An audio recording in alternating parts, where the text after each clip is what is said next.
Begin the current Daf Mesech Yevamos Daf Yud begin 16 lines down at the top of the oven. But the Gemara is in the middle of a discussion regarding the opinion of Rabbi Shimon. Rabbi Shimon is on record in our Mishnah as disagreeing regarding the halacha of Eishes Ach Shlohoi Boi Lamed. We know that the 15th of the Arayas was if a brother was not around at the same time as his brother who died without any children. So that, we mentioned already in the beginning of the Masechta, that would be considered an erva, and that would exempt the tzara from chalitz from yibum. Now, there's two types of cases. There's what's called noiled v'achkach yavam, and there's yavam achkach noiled. So, in our Mishnah, which was introducing the case of yavam v'achkach noiled, so that's where Reb Shimon says, okay, behatera kashkachon. So then, he never encountered the brother. He never had that contaminated Zika. When he was born, Shimon had already been Meyabim Eishes Reuben. So he says it's not a problem. Meyam leis men sheyirtza, or Choylet says men sheyirtza. That's what Rabbi Shimon said. Now, Rabbi Oishia had said, and we're going to explain this shortly. We're just getting the context here. Is that that's actually not only disagreeing in that case, he's actually disagreeing even in the case of Noil Bachach Yavam. And he just waited till the Rabbana finished their opinion. And our Gemara is in the middle of a discussion regarding the clarification of this halacha, where the Gemara had a question, and it seemed to be that that would be dependent on, and we'll explain this in a moment, of Yesh Zika, because how could we really understand the case of Ner B'achach Yavim? It's not Eishach Shleber, it's only because Zika is Kiknus Adam, yeah? So then really every Ner B'achach Yavim is really like Yavim Achach Noilem, because the Zika already makes them like the married. But then there was a contradiction from another source. So Abai had answered, he says, it's not difficult because there's a difference between one Yavam and two Yavamim. And when did Reb Shimon say this halacha, according to Rabbi Ishia, that Zika is Kiknusa, it's by Yavam Echad, but by Shnei Yavam it wouldn't be. And that's where we're in the middle of up to that point where the Gemara is going to ask now, on Rabbi Ishia and Abaye in their version of Reb Shimon, is there really such a difference that, and Reb Shimon would permit, like Rabbi Ishia wants to contend, by Ner B'achach Yavam? That's the point of the Gemara we're up to. Some of this discussed in today's Daf are Maimer, which is a rabbinic kedushin between that's what we mentioned the top of this Amid when we're discussing Reb Shimon. It's between the Yavam and the Yevama. Yezhik is the concept that there's a rabbinic bond between the Yavam and the Yevama, somewhat like a marriage. Ain't Zika is that there's no bond. Of course, there's a mitzvah to Yibam, but it's not like we are related right now to make, let's say, her mother usher. If let's say the Shemeres Yavam would die, then to say, you can't marry her mother like Chamaisa, no, it wouldn't be that strong. So like we were saying like this, Rabbi Ishia, he had qualified Reb Shimon's opinion that Reb Shimon af Berishayim. What does that mean to say? Like we said, there's two types of cases. There's Yavam l'Sayv Noilud, and there's Noilud Achach Yavam. What does that mean? So Yavam l'Sayv Noilud means like this. There was Reuben and there was Shimon. Reuben died without any children from Sarah. Before Levi was born, Shimon went ahead and he was Miyabim Sarah. So when Levi's born, that is the Seifa, so to speak. That's our previous Mishnah. That's clear according to everyone. Reb Shimon would say Levi's allowed to go out and do Yibum to the Sarah and the Rivka. Why? Because when he's born, Shimon was already married to Sarah and Rivka, what's called the Heter Ashkacha. He only encountered her in the state of permissibility. He never had this contaminated Zika with Reuben. You weren't around at the same time. I never had that Zika. Now then there's another case. Noiled v'achkach yavam. No, before Shimon did Yibum to Sarah, after Reuben passed away, Levi was born. Right after, Sarah was an accident and Reuben died, and Mamash the next day, the grandmother gives birth to Levi. And then, a few weeks later, Shimon goes and does Yibum to Sarah. So that's called Noiled v'achkach yavam. That's ubisura ashkacha. Levi is encountering this contaminated Zika. He's getting the Zika, he's a brother, but you weren't alive at the same time. So that's where Rabbi Ishia is saying that even in that case, which was in the beginning of our Perek, that halacha of Eishach Shleber, even there, he's going to hold that Levi, when Shimon, who ultimately does Yibum, when he dies, Levi could do Yibum to Sarah. Why? Why is that not Eishach Shleber? Because since he holds Yesh Zika, and therefore what Zika is Kiknusa Damya, so it's fascinating. What happens is, so let's say the accident was on Sunday. And 2 days later, Levi's born. Before Shimon, no one's doing any type of yibum. The moment Reuven dies, there's a zika to Shimon. Levi wasn't born yet. Zika is kiknusa. So like we said, this was the fascinating chiddush we were discussing yesterday. Every case is like Yevamos Daf if you hold yesh zika. Because the zika makes it like you're married already. So essentially when Levi's born, 2 hours later, 2 days later, whatever it is, he's not encountering that contaminated zika. It's like Shimon was already meyabim that of Sarah because of zika kiknusadam. So just like you agree, Shimon holds by Yom Sev Noilid that it's not a problem because beterashkecha. So really, essentially, Novach Chayam is also the same thing because of yesh zika. Zika is kiknusa. So that's our Gemara continues discussing this halacha of Rabbi Shia, where the Gemara says. Let's see the Gemara. The Gemara says like this: Reb Shimon, does Reb Shimon really differentiate, which is and permit, like we're saying for Rabbi Shia, by Noilid L'Seif Yavam, where we had already explained when you're telling me that even when Levi is born, before Shimon does Yibam, but Abaye had qualified. These were the lines before that we did from the previous daf on this Amid. Abaye said when there's one Yavam. So one Yavam, we're going to say Zika over there, because Levi wasn't around. Shimon was the only brother. Shimon's the only brother. When there's two brothers, so then we had said that we wouldn't necessarily say that when there's two brothers.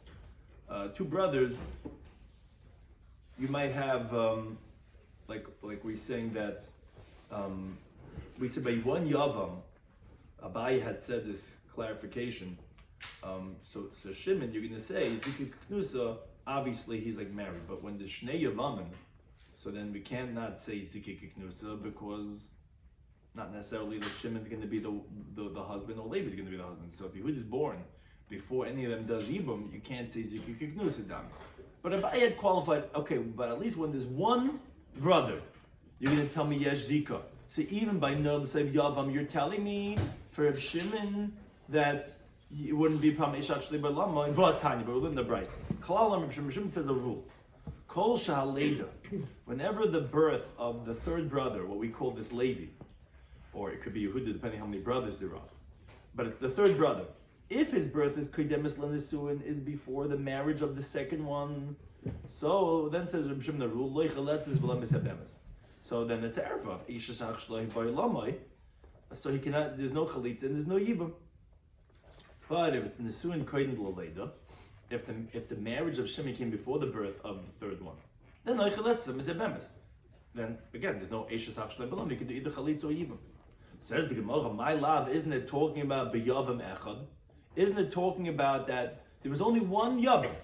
That is when Reuben passed away, there was only a Shimon.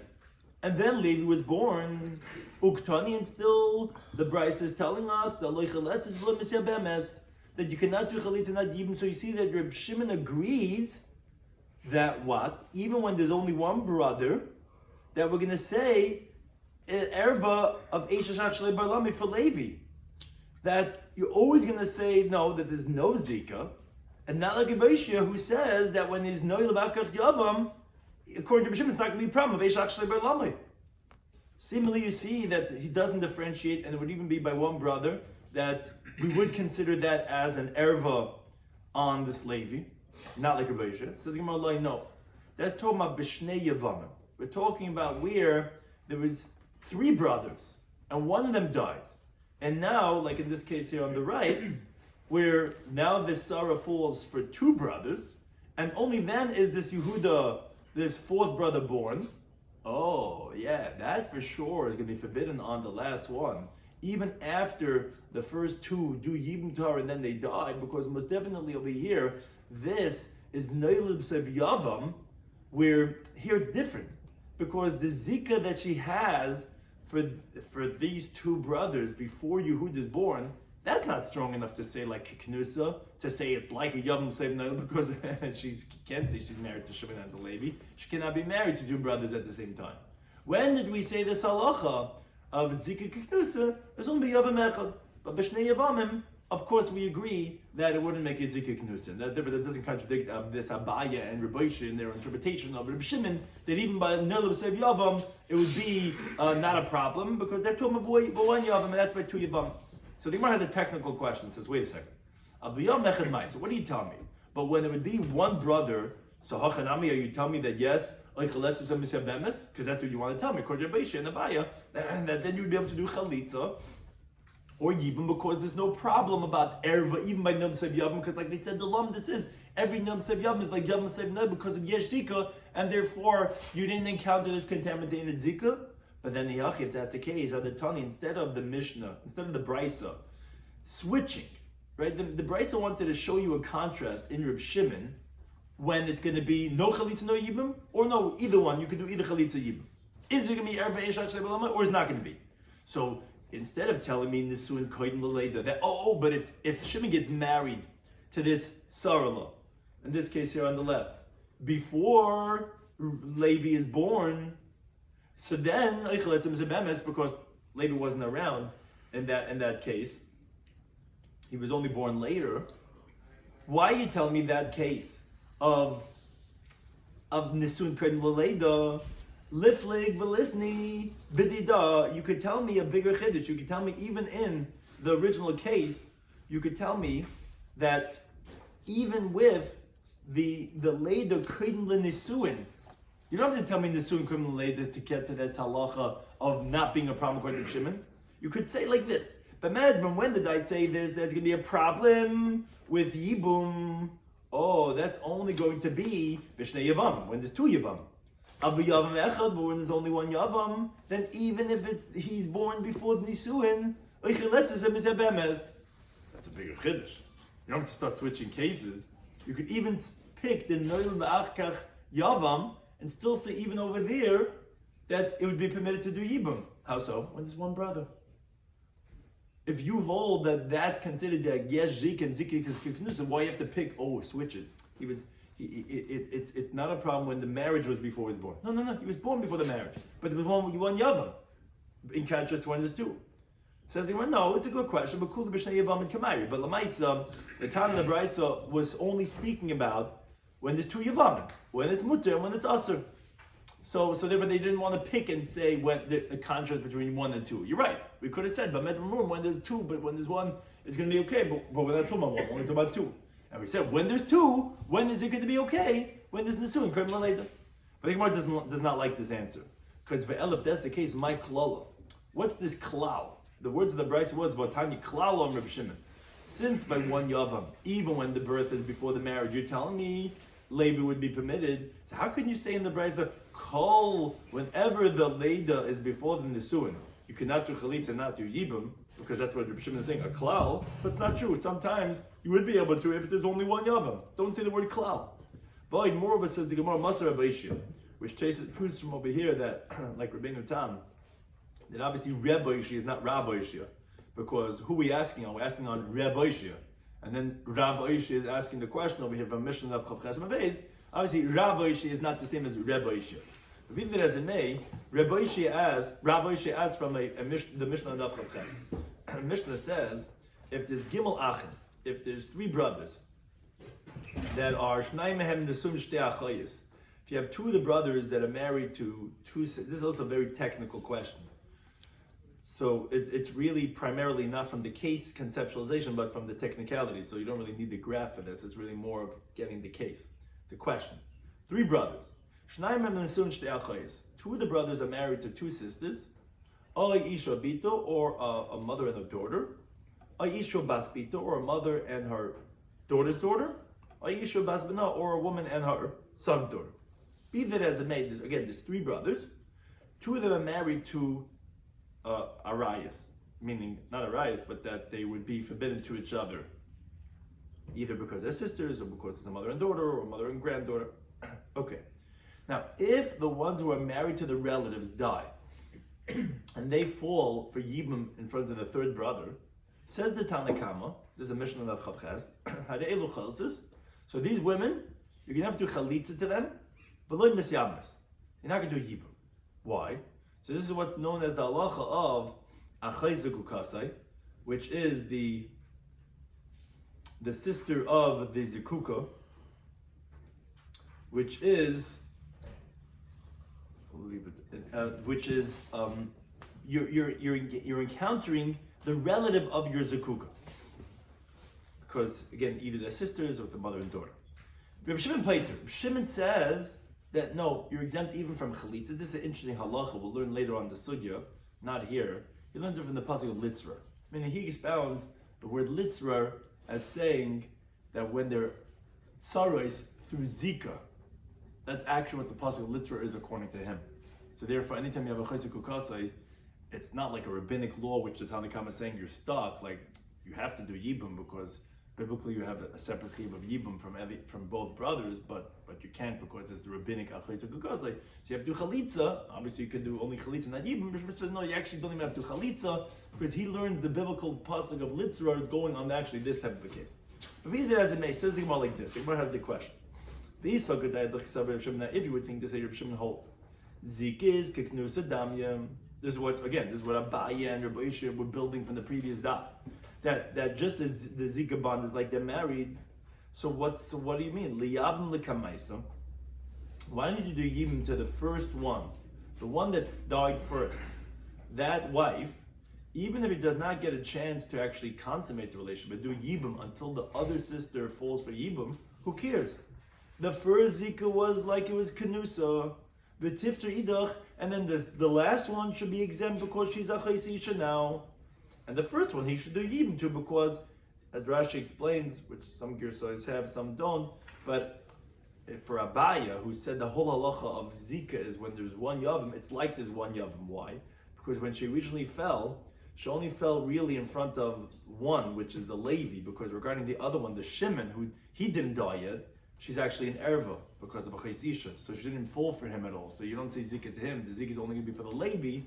But be that as it may, for the Levi, you're right. You're telling me for Rabbi Shimon, oh, litzrar, there's no, you're a chaysa kukasai. That's what the pasuk tells you. There's no yibum, no chalitza. What do you mean? One died first. A car accident, chasham, two sister-in-laws and whatever. But one died at 10:03 and one died at 10:04, whatever it was. So the one that died first, the husband, not their wives, meaning the husbands who died. So the first one falls for yibum, and you tell me that he holds yesh zika, and you're saying it so far that zika is kiknusa damya. So why you tell me that you don't do yibum chalitza on any one of them because kukasai? What says you tell me Shimon holds that zika is kiknusa. So the moment that one brother dies, boom, you're married to his wife already. Some type of a marriage, but you're married already. Now the other one, who the other brother dies 30 seconds later, his wife is a chaysishtoi. So she's part of me, but the first one should have yibum. So Rav Amram, he says, you're right, he's going to go with it. He says, my paiter nami, you know what it means, Reb Shimon paiter? He's paiter b'shniya. He means the second wife, the second woman who fell for him, she's exempt because she's an erva of achais ishtoi or imai or granddaughter, whichever one the second one was. That's what paiter means. But you're right, the first one, you're going to do yibum chalitza. Says, wait a second. But by the time on the brisa, this is a very technical the question. It's not so much the case. Reb Shimon paiter b'shtein, I will in the brisa. Reb Shimon, he says you're exempt by both. What's both? Both is not just the second one, but also the first one. So you see, it's not like you're answering that, because yes, zik and zik knusa. No, the first one's also not going to have yibum chalitza. So Rave says, no, you're not reading b'shtein correctly. You know what b'shtein means? Again, this is complicated, but it means shniya shebezug zeh. It means the second one in this pair, regarding, let's say, the pair of sisters, and shniya shebezug zeh means the second one of this pair, meaning of the mother and daughter. So that's two pairs. The second one in both pairs is the one that's going to be exempt. What does this mean? So Rashi gives us a little background. He says, let's say there were three brothers. Like we said, but the case is not different cases. And the Gemara is going to show that was Rava's mistake. But Rava understands that two of the brothers are married to two sisters and to a mother and daughter. Not only to two sisters. Married to two sisters and they're married to a mother and daughter. which obviously could happen. They can marry two sisters, and then they have more wives, and one of them happens to be a mother of one, and the other one's the daughter of that one.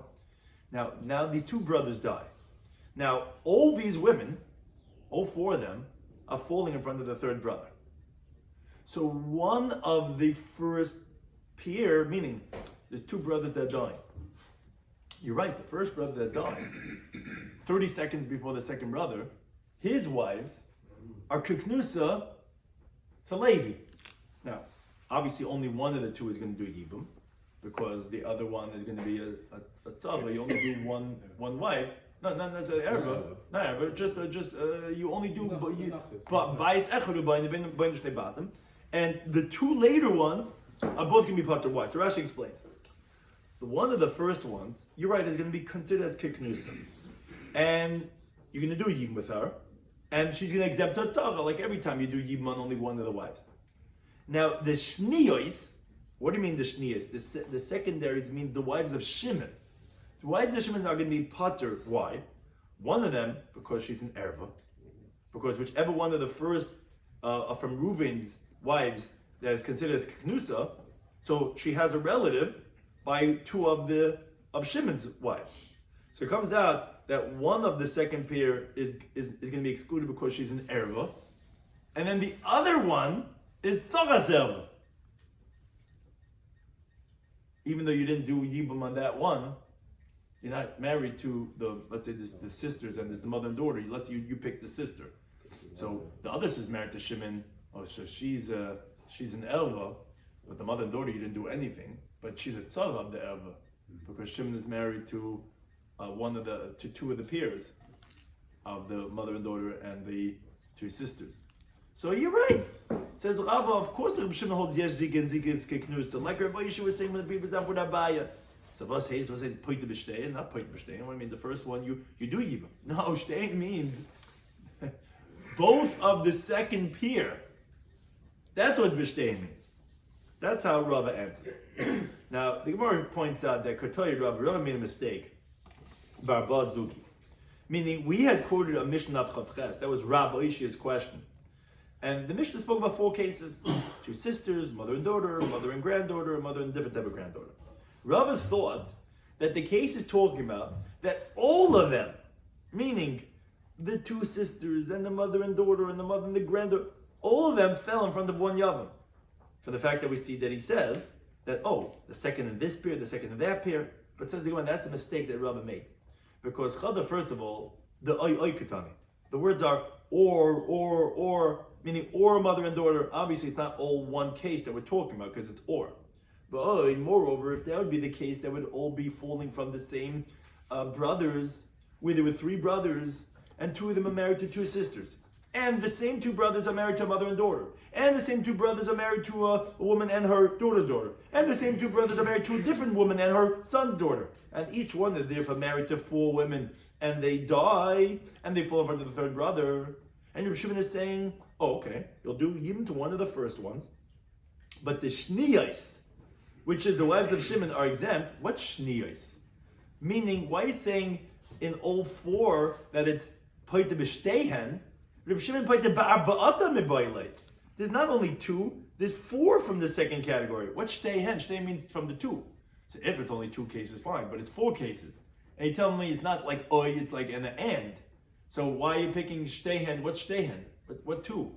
It has to say from all four. No, it's not shtehen, it's not going two brothers. Right, but anyway, it's not on the two brothers, because the first brother, you're doing yibum on one of them. So he's saying it's the second of the peers, meaning to say shniya shebezug zeh, shniya shebezug zeh, which is two peers, but it's not two peers, four peers that the case was talking about. So Rava made a mistake, and that would not be a sufficient answer. But Morva points out the Gemara, Tanya learned in the Brisa, not like him. The Brisa says, Shimon paid to b'shtehen, Shimon exempts by both of them, meaning these two sisters from the two brothers, he exempts them in the chalitza and the yibum. Why? This is the halacha that we were just mentioning before. It's a biblical halacha. Shemot says in the pasuk in Yikra. It says, "Ve'isha lacha yisalei litzra." A woman to her sister you should not take as rivals. What is that teaching? He learns it differently than we learned in the beginning of this Masechta. He learns litzra teaches you b'shosh and asud tzara zu lazu. when the two sisters are becoming rivals to each other, like over here, where they're falling in front of one Yavam, from two different brothers, from Reuben and Shimon, then you're not allowed to go and do even to one of them. Because that's how you learn the word litzur. But obviously we see clearly that Reb Shimon exempts you from both Reuben's wives and Shimon's wives. And not just from the second one from Shimon. Because obviously, and this is the question we're asking on Rabbi Shia and on Abaya, obviously because the whole ain't Zika. And therefore we don't consider the wife of Reuben already like married before Shimon died. So we're back to the question that this seems to reject the approach that Rabbi Shia and Abaya had said from the previous daf. If you hold Zika is Kiknusa Damya, so then why would you say Shimon would exempt you from both brothers from their wives? Why?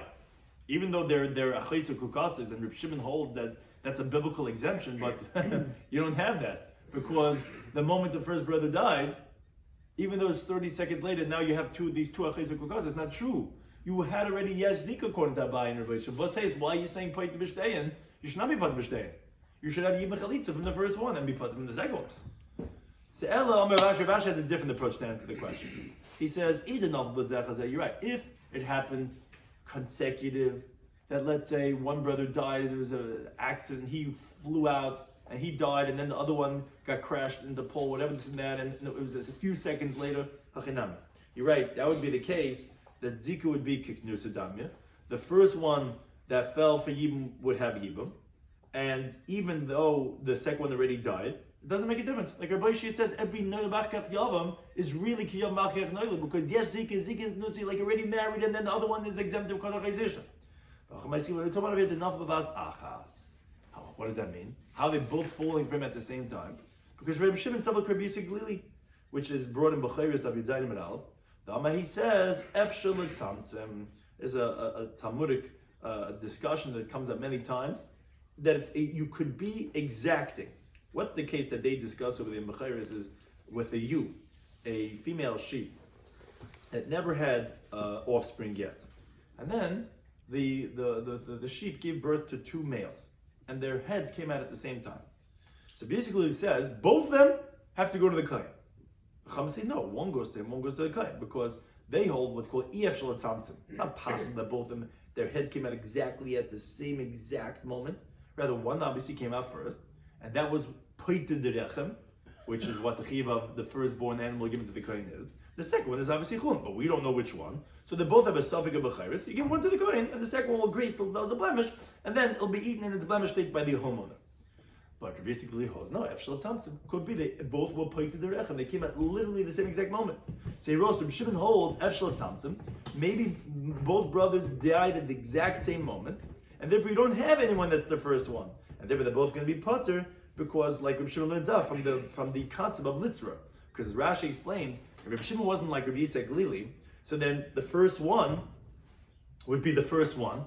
There would be one that actually was first for Yibum. You just wouldn't know which one to exempt the second one, but at least both would have to do Chalitza, because you just don't know which one. So you obviously can't do Yibum, but you'd have to Chalitza because of your suffix. No, Reb Shimon who says you're part of Mime Chalitza, and that's what he's learning from the word Litzra, has to be like Rabbi Yisrael Glili, because no, it's the exact same moment. And therefore, there's no chiv, not a yib, not a chalitza, because you actually have it at the same time. But if it wasn't the same time, you're right. Like Rabbi said, like Abai said, we would say yes, Zik and Ziki Kiknusa, and that the first one would have yibah.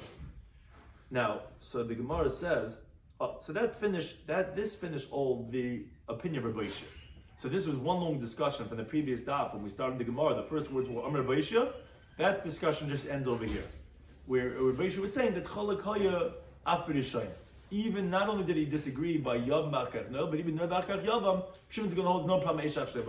Now we introduce a second opinion, a Papa Amma. Papa is going back and he disagrees with the primary halacha of Rabbi Yisrael in Reb Shimon, and he says no. Be Yavam va'achkach noiled, like we're showing over here. If in the case of Shimon did Yibum first in the Sarah, and then only afterwards was Levi born, that's what Polyg Reb Shimon. Reb Shimon disagrees in that case. That's like we had explained, what's called Batera Ashkechal. There was no Chiv Yibum or Koyach Reuben. Levi was only born after Shimon had already done Yibum to Sarah, that's what Shimon holds. There's not going to be a problem at Eshat Shlei B'Lamai. But regarding a case where Levi was first born, and then Shimon did Yibum, Lloyd Polig, then he's not going to disagree, because we had explained that's what's called Be'isura Ashkecha. Levi was born when the Zika was contaminated, and Shimon had not yet done Yibum. So that's going to be a problem. If Eshach B'Keich Reuven, and then Levi will be forbidden. If even ultimately, if Shimon ends up doing Yibum and then he dies, Levi's still going to be forbidden in Eshes Reuven. So he disagrees with that of Rabbi Shloimy. Now, the Tavai and both Mishnayos, what we call the Reisha, which was the first Mishnah in this parak, and the Sefer, which was our Mishnah on the previous Daf, both are L'Rabbanan Itzruch. They're both necessary for the Rabbanan to let you know that by both of them, the Rabbanan hold that you're going to be exempt.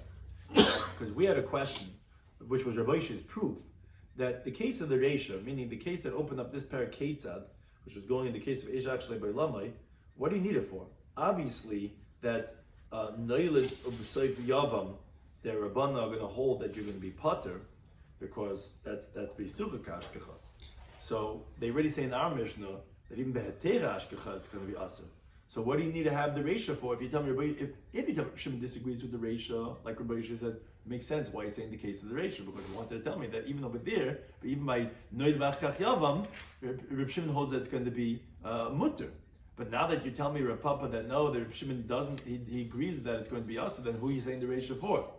Of course, it's going to be Rabbanan. No, that's by Isur Kashkechan. And I'm even by Terek Kashkechan, the Rabbanan hold it's going to be Aser for sure. But there, so that says Reb Papa that this is what's called Beloizu Abzu Gutami.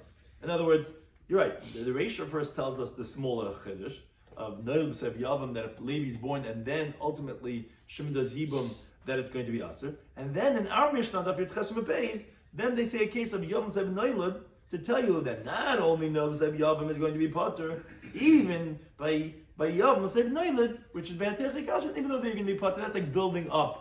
You know, you're right. Once you say the Sefer, you don't need to say the Reisha, but that's a common theme we find in Tanoim, that they do what's called Loizu Avzu. So again, Rav Papa disagrees with Rabbi Shloimy. So the Gemara says that Tanya Kavasei de Rav Papa. We have a brisa that supports Rav Papa, that Reb Shimon agrees by Noil B'Sev Yavam, if Levi's born before Shimon does Yibum, that then it's going to be a putter from Yibum. And therefore, it's a betiyuf to Rabbi Shloimy, it refutes Rabbi Shloimy, who says that no, Rabbi Shimon says his mutter even by Noil V'Achach Yavam. What's the case? Says the brayz like this: Shnei Achim ba'olam echad. If there's two brothers alive at the same time, this Reuben and this Shimon, Umei Sechem and B'lei Vlad, and this Reuben dies without any children. And then Shimon gets up. He's going to do Maimer in the Yevama, but he does not get a chance to do Maimer, which the Gemara later on is going to ask, why do you have to say he gets up and he doesn't get a chance? Like, so he didn't do it. So what should you have to tell me what he wanted to do? The Gemara will address that shortly. But either that way, he didn't do a Maimer. And Levi's already born before he gets a chance to do a Maimer. And then Umeis, this Shimon dies too. So what's the halacha?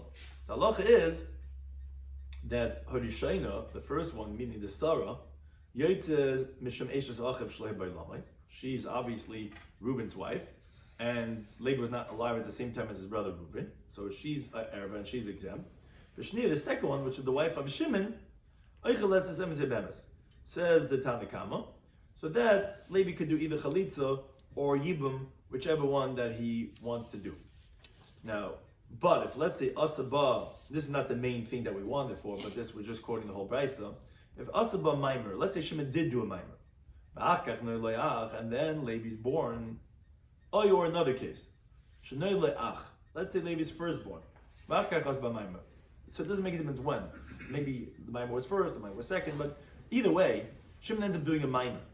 And then the Mason, Shimon dies after having done a Maimer. So the first one is still going to go out because ultimately she was the Eishes Ach Shlei B'Lamai, meaning Levi was born at some point when Shimon had never done yet a full Yibum. So even if he did Maimer doesn't preclude totally the Zika, the contaminated Zika of Reuben, because all it is a Maimer. So either way, Levi is encountering Eshes Hachshlei B'Lamai from Eshes Reuben. So therefore, she goes scot-free. And Vishnia, the wife of Shimon, is Chaletzes V'Lemis Yabemes. You have to do Chalitza, but you cannot do Yibum. Why can you not do Yibum? The reason why you can't do Yibum is because Maimer is not strong enough to make this woman as a Tzaras Elva, to let her go scot-free. Why? Because on the one hand, she's like somewhat married to Shimon, so you would say it's a Tzaras Elva D'Rabbanan because of the Maimer. So therefore Rivka can't do Yibum, but you can't let her go scot-free either because she's not a full-fledged Tzaras Elva, because it's just with a Maimer. So the halacha in that case is Michaletzes V'Lemis Yabemes. Now, if you didn't tell me base, this is the main thing that we want to get to. Obviously, we want to get to Reb Shimon, who is the one that we're trying to prove like our Papa and not like Reb Oisha. Reb Shimon says like this. He says, "Biasa oy chalitzasa shel achas mem." He says that the bia or the chalitza of one of them. He says that that's going to be peteret tzaras. He says that that's going to be exempting the tzara. So he says that, and this is complicated. The Gemara itself is going to explain that which case is he talking about, that the biur or the chalitza of any one of them will exempt the co-wife. It's going on the case of when Shimon did a maimer. Then after he did a maimer, there's a halt cup type of a sugya. It's not so much like in the graph. It's you have the halt cup. He did a maimer, the Shimon, and then Levi was born. That's what he says. If you do bir or chalitza on any one of them, as we'll explain who any one of them is, it will exempt her co-wife. Now, the reason for this is because Reb Shimon holds maimer is not the way we were explaining up until now. Up until now, we explain like we say quasi, right? Maimer is like this, it's this habgebakt. It's this halfway type of like rabbinic marriage. So like you are, but you're not. Shimon learns it more black and white, not gray. He learns Maimer is suffik kaina, suffik ein kaina, as we quoted this on the previous daf, on Amid Aleph. He's not, meaning we said this on the previous daf, but from the top of the Amid, which is on this Amid Aleph, but we said it from our previous shiur, that he's not sure, it's either all or nothing. Either Maimer makes a full wife, or does zilch. Many hold Maimer is, no, it's like a 50. So it's not all the way, it's half big. So, okay, rabbinically we can't let you do Yibam, or we can't let you go scot-free, so it's Chaletz V'Lemis. No, Reb Shimon doesn't hold like that. He holds Maimer is either everything or nothing. Now, moreover, the Gemara is going to qualify now his teaching. The Brisa itself says like this. In other words, this that I'm telling you, Reb Shimon is saying himself, that the biur or the chalitza of one of them will exempt the other woman. Again, there's two women. There's the wife of Reuben and the wife of Shimon. Shimon did a maimer to Sarah, and Shimon has his own wife Rivka. And now Shimon dies, and now there's Levi. Reb Shimon is saying, if you do yibum or chalitza to any one of them, that's going to exempt the other one.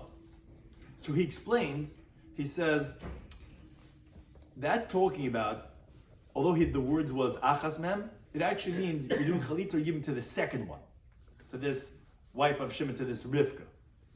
That's what he means, that then the first one, the wife of Reuben, that's Sarah, will be patim and manashach. Why? Because if Maimer is kaina, it says it's an interessant techab. If Maimer is kaina, you know what that means? Shimon did a Maimer before Levi was born. If Maimer is kaina, you know what that case is now? Again, we're talking about Reb Shimon. That's Yevamos Daf. Because Maimer is like a full-fledged acquisition. So then even the first one is permitted to Levi, according to Reb Shimon. And therefore, when you do chalitza to Rivka, so then that will exempt Sarah, because the maimer that he did to her is like kiknusa. And therefore they're both falling from Shimon, which we know when you do one thing to one, that exempts the other one.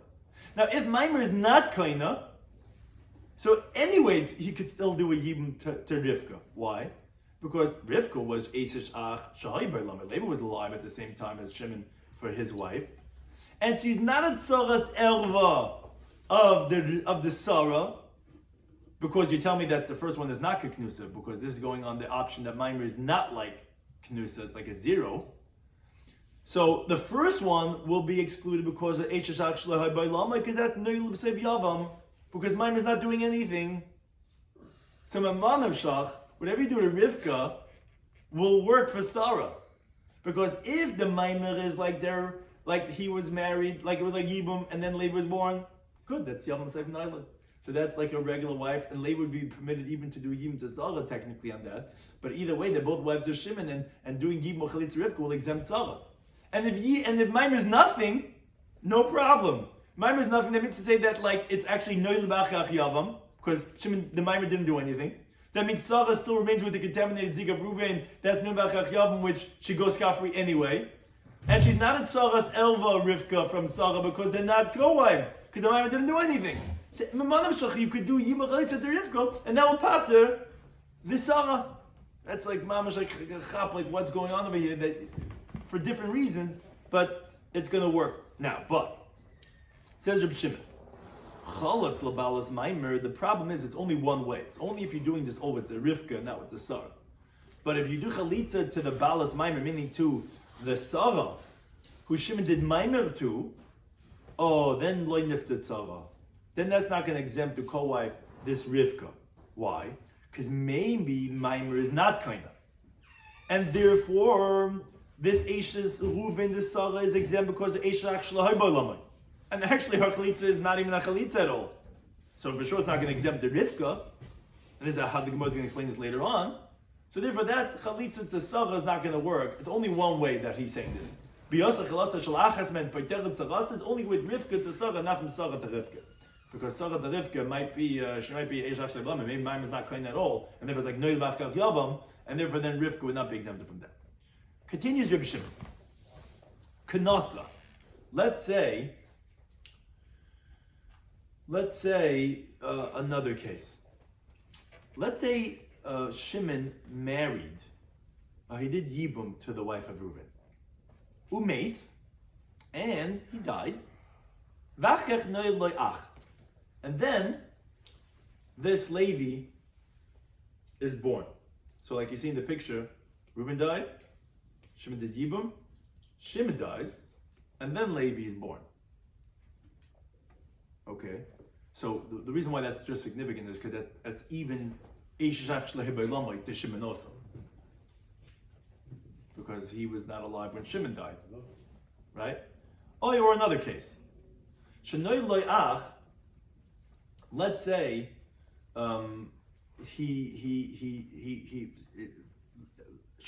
let's say our brother is born first. Let's say first Levi is born. And the Akach Knasa. And then Shimon does Yibum. Which anyway, this is a case of Neil B'Sev Yavam. Levi was born before Shimon did Yibum. Which again, everyone agrees over there. That's actually the point of contention, that's actually the point we're coming to bring a raya for. Ubeis, and then Shimon dies. Shtein petureis min hachalitza umin ha'yibum. This is the point that we're actually proving. This is the whole reason why we brought in this brisa. They're both going to be part of hachalitza and yibum. What do you see from here? And this is Reb Shimon. You see, Reb Shimon does not disagree. He holds that it's going to be considered as Eishashach Shlei B'Lamai, and it's going to exempt the co-wife, which is obviously like her papa, because you tell me that by Noel B'Achach Yavam, that Reb Shimon agrees it's Eishashach Shlei B'Lamai. According to Rabbi Ishia and Abaya, no, it shouldn't be Shtein B'Tus Nachalitz Ma'yibum. The first one that died, meaning even by Noel B'Achach Yavam, if Shimon ends up doing Yibum and then falls for Levi, according to Rabbi Ishia and Reb Shimon, Levi should be allowed to do Yibum and Chalitza. It must be like her papa who holds Reb Shimon agrees by Noel B'Achach Yavam that it's a Eishach Shlei B'Lamai. Because that's his last case. Noel loy ach, v'achach kanasa. The brother was born, and then he did Yibum. That's Noel B'Achach Yavam. He was born between his death and Shimon's Yibum. That's Noel B'Achach Yavam. and you see that Reb Shimon is saying they're both pater chalitza from Yibum. Why are they both pater? Because you have an erva and a tzara. You're considering her as the erva of Eishach Shlei Ba'alamai. Obviously, that's what supports Reb Papa and contradicts Rabbi Shloimy. Now, but we're still not finished. We're just continuing with the cases. Says the Brisa Kanosa. Let's say he married her. The Noid Le'ach. This is actually machlekes between Yomei and Reb Shimon in this case. He marries her, and then he gives. Then another brother is born. V'akach Mason, then Shimon dies. Shashtein P'turas Menachalitzim Le'Yibum. The Reb Meir. So Reb Meir is really like the Rabbanan. The Rabbanan hold that even by Yevamos Daf Noilad. This is the case of our previous Mishnah. Yav Ma'akach Noilad. Reb Meir holds is still Eishach Shlei Ba'alamai. Reb Shimon is no chiddush. This is really like what we have in our Mishnah. Reb Shimon says, no, since he comes and he finds her in a state of permissibility, and they never had one moment of isil, so therefore, miyam leizman shiur, so you can do even whichever one you want to, or you can do chalitza to whichever one you want to. That's what is machlekes like we had in our Mishnah of Yav Ma'akach Noilad. But one thing the Gemara concludes, habavad the Sefer. This case is the Sefer, meaning this last case that you just brought a machlekes Rameir and Reb Shimon of Yevamos Daf Noilad, of when you do Yibum, and then afterwards of Noilad, that we have machlekes l'maika kanla. For who are you teaching? In other words, whose opinion are you coming to prove independently? And as Rashi points out, that it was not said together with the case of Noilad B'Sev Yavam. You're saying separately Yevamos Daf Noilad, not with Noilad B'Sev Yavam. Why are you separating it to specify, how Rashi explains it, to specify that Tana's opinion, as the Gemara explains? If you're saying it for the mayor who he says that, to tell us that even over here, it's going to be Aser, and not to say that Reb Shimon only disagrees with this case. No, maybe Reb Shimon disagrees even by even by Noilad B'Sev Yavam. The reason why we're saying it separately is because we want to tell you Reb Meir's chiddush, that Reb Meir is going to hold that it's going to be aser even by Yevamos Daf Noilad. It says let's see. Meir does not differentiate between Yav Ma'akach Noilad between Noilad Ma'akach Yavam. He doesn't differentiate. They're both going to be aser. So let Avinu. Why don't you mix the cases together with listening and say it all in the Reisha? You should have said, if he marries her, the Shimon, and then he dies, and then Levi is born, or a brother is born, this Levi, and then Shimon does the Yibum, and then he dies, or, and this is the case that should have been the third or he does Yibum, and then Levi is born, and then he dies, which is the case of Yevamos Daf Noilad. They're both going to be pater. Why did you separate it independently? Oh, Elulav. Obviously, from the fact that we separated, because Reb Shimon is the one that we're coming to say specifically only in this case, that only over here by Yevamos Daf Noilad, meaning by Yevamos Daf Noilad, where does he disagree? Only when the Shimon first did Yibum and then Levi was born, because what's called Baal Matzah Beheti, he found her, he never had the contaminated zika from Reuben. But in the case of the Reisha, the Noilad B'Akach Yavam, if Levi is born first, and then Shimon does Yibum, Levi Polik obviously does not disagree. Shema Minah, we have concluded, and this is what we once mentioned on previous Daf, that Rabbi Shloimy was refuted. It's from this Brisa that was refuted, because you see clearly why is the Brisa mentioning this separately, is to say that only over there does Rabbi Shimon hold that you're going to be mutter in the Eish Shach because it was Yav Ma'akach Noilad. But when Noilad Ma'akach Yavam, Rabbi Shimon is going to disagree, and he's going to hold that you're not allowed to go ahead and do Yibum to that Eish Shach Shlei Ba'alam. Now, that was the end of that discussion. But now the Gemara goes back to explain the Brisa that we had mentioned. We had mentioned if there was two brothers and one of them died, so the words of the Gemara of the Brisa, if the second one gets up, the Shimon, he wants to do Maimer in the Yevamah. He didn't get a chance to do Maimer in the Yevamah until Levi was born, amazingly died. So that's why we have this interesting case that Rishayim the Yitzim B'Shem Eish Shach Shlei Ba'alam. So the first one is going to be excluded because she's Eish Shach Shlei Ba'alam, according to Tanakh Kama, because Maimer is like this chatzi marriage, but she still has the zika from Reuben, which is contaminated. So that's eishav shleibalame b'shnia. And the second, the wife of Shimon, okay, that's oicheles misabemes. You could do either chalitza or yibum, because who said that? You could do either chalitza or yibum. Why the second one? You could do either chalitza or yibum. Said that the second.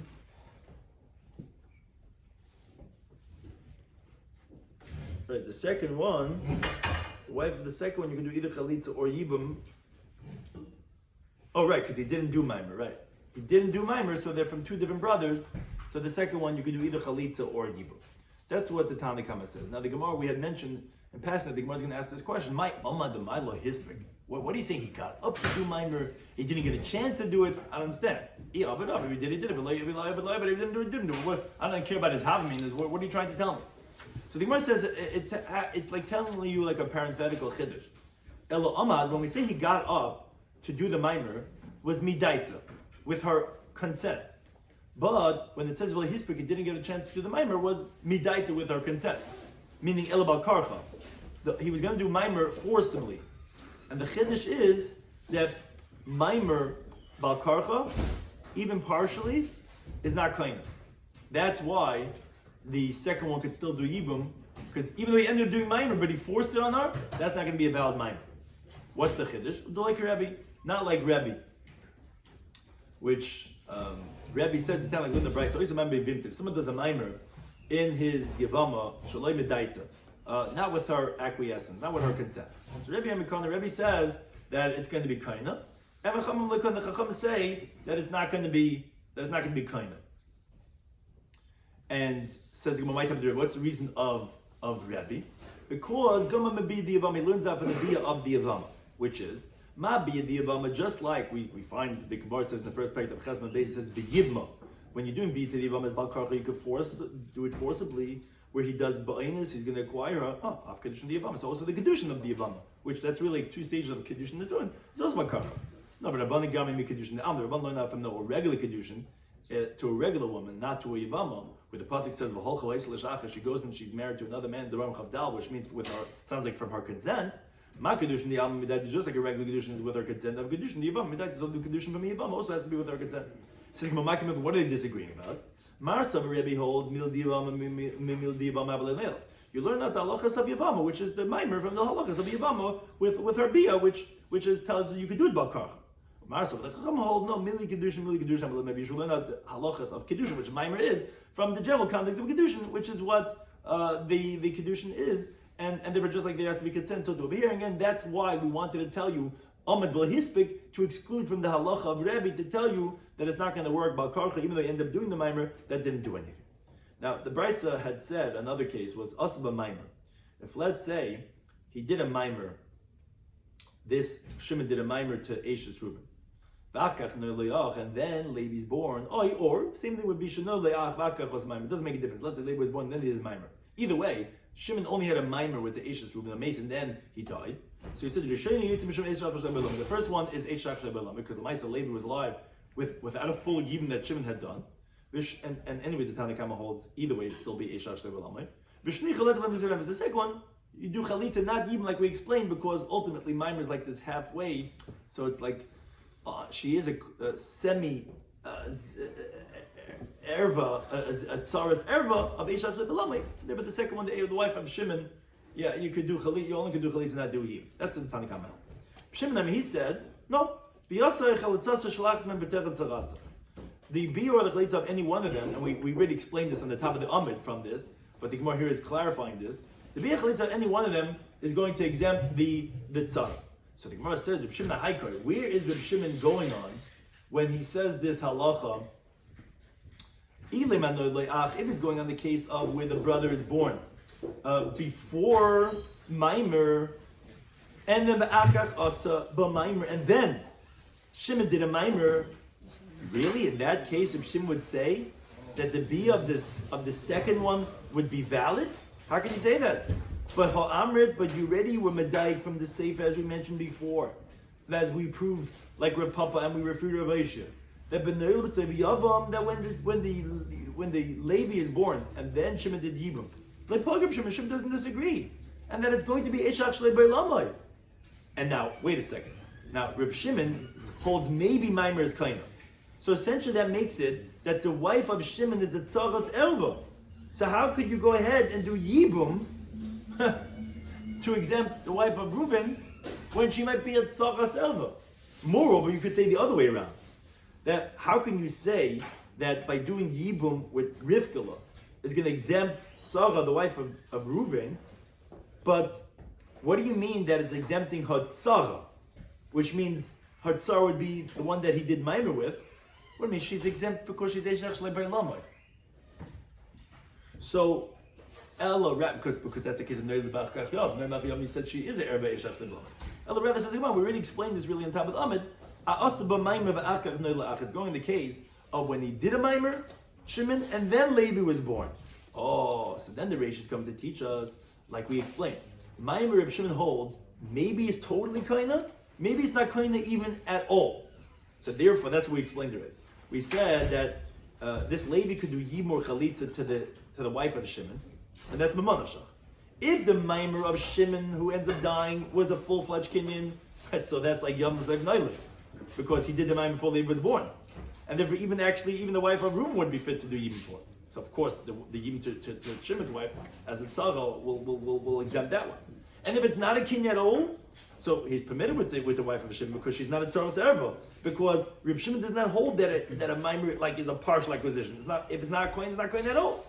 And the Savior is coming to teach us that by Yom Tzayv Nailid, Shimon holds that's going to be permitted.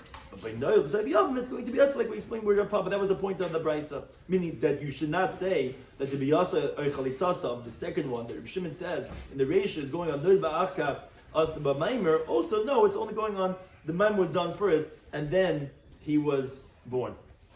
Now it says over there in that same Brisa, Reb Shimon said, but if you do Chalatz Labalas Maimer, if you do Chalitza to the one who had the Maimer, then lo yinaf the tzarasa, that's not going to exempt the wife of Shimon.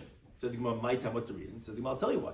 Because the wife of Shimon is a vadai. She's definitively has zika for Yibum. Because, as Rashi explains, if Maimer is kaina, so they're both fit. Because that's like Yevamos Daf.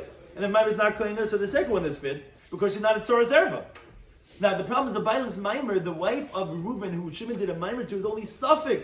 She only has a suffix zika, but maybe there's no zika because maybe the Maimer was not kaina, and she's the Eshach Shlei Beilamai, and the Chalitza would not exempt the definitive one, as the Gemara says. A suffix cannot fulfill a definitive obligation to exempt from Yibum, and therefore that's what Shimon said. If he did Chalitza to the Balas Maimer, that would not be paid to the Tzara, but if he did Yibum Chalitza to the Tzara, to the Eshach Shimon, that would exempt that of Eshach Reuben. Thank you to any time.